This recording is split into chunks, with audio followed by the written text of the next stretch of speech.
নিন্দাতেই সীমাবদ্ধ গুরুত্বপূর্ণ মিত্র ইরানের প্রতি পুতিনের সমর্থন।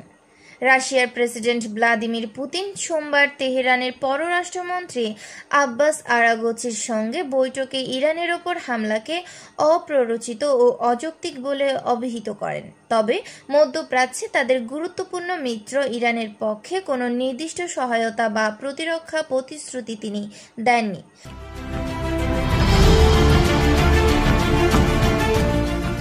রাশিয়া ইরানের গুরুত্বপূর্ণ সমর্থক হলেও যুক্তরাষ্ট্র গত সপ্তাহান্তে ইরানের পারমাণবিক স্থাপনাগুলোর ওপর হামলা চালানোর পরও মস্কো প্রকাশ্যে কোনো শক্ত অবস্থান নেয়নি।